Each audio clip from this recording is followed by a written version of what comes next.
एके दिवशी सकाळी दारावरची बेल वाजली. दार उघडले तेव्हा समोर एक आकर्षक व्यक्ती चेहऱ्यावर प्रेमळ भाव घेऊन उभी असलेली दिसली. मी म्हणालो, बोला. तर तो म्हणाला, बरं, तू रोज आमची प्रार्थना करत होतास? मी म्हणालो, माफ करा भाऊ, मी आपल्याला ओळखले नाही. तर तो म्हणू लागला, भाऊ, मी तो आहे ज्याने तुम्हाला साहेब बनवले. अरे मी देव आहे. देव. आता आज दिवसभर मी तुझ्यासोबत असेन. मी चिडवत म्हणालो, काय विनोद आहे? अरे हा विनोद नाही, खरं आहे. फक्त तूच मला पाहशील. तुझ्याशिवाय मला कोणीही पाहू किंवा ऐकू शकणार नाही. काही बोलायच्या आधीच आई मागून आली. आता त्याच्या बोलण्यावर थोडा विश्वास बसला होता आणि मनात थोडी भीतीही होती. तो आला आणि शेजारी बसला. चहाचा पहिला घोट घेताच मी रागाने ओरडलो, अगं आई, रोज एवढी साखर असते का?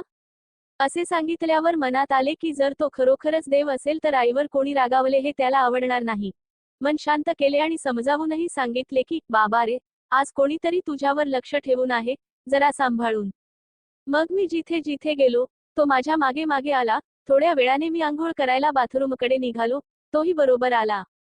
मी म्हणालो, प्रभू, किमान इथे तरी सोडा. बरं. आंघोळ करून तयार होऊन देवघरात गेलो. पहिल्यांदा अर्थातच मनापासून परमेश्वराची प्रार्थना केली, कारण आज मला माझा प्रामाणिकपणा सिद्ध करायचा होता. तयार होऊन ऑफिसला जाण्यासाठी गाडीत बसलो. बाजूला देव होताच. मध्येच एक फोन आला. फोन उचलणारच होतो तेवढ्यात लक्षात आलं, कोणीतरी तुझ्यावर लक्ष ठेवून आहे. बाजूला गाडी थांबवली, फोनवर बोललो आणि बोलणारच होतो की या कामासाठी वर काही पैसे द्यावे लागतील. पण इतक्यात लक्षात आलं, देव बाजूलाच बसलाय आणि असं बोलणं हे पाप आहे. देवासमोर पाप. अचानक तोंडातून शब्द बाहेर पडले, चल, तुझं काम होईल. मग त्या दिवशी ना कर्मचाऱ्यांवर रागावलो ना कार्यालयातील कोणत्याही कर्मचाऱ्याशी वाद घातला. रोज 25 ते 50 शिव्या तोंडातून विनाकारण निघायच्या, पण त्या दिवशी सगळ्या शिव्या काही हरकत नाही, ठीक आहे, मध्ये बदलल्या.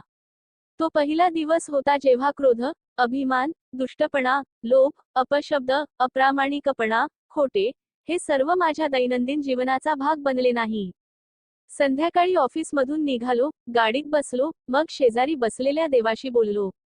भगवान, सीटबेल्ट लावा, तुम्ही पण काही नियम पाळले पाहिजेत. त्याच्या चेहऱ्यावर समाधानी हास्य होते.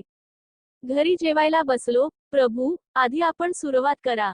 आणि त्यानेही हसून सुरुवात केली. जेवण झाल्यावर आई म्हणाली, आज पहिल्यांदाच तुला जेवताना काही कमी जास्त जाणवलं नाही. हे कसं काय झालं? आज सूर्य पश्चिमेकडून कसा उगवला? मी म्हणालो, आई, आज माझ्या मनात सूर्योदय झालाय. रोज मी फक्त अन्न खायचो, आज मी प्रसाद घेतला आहे. आई, प्रसादात कधीच काही कमी जास्त नसतं.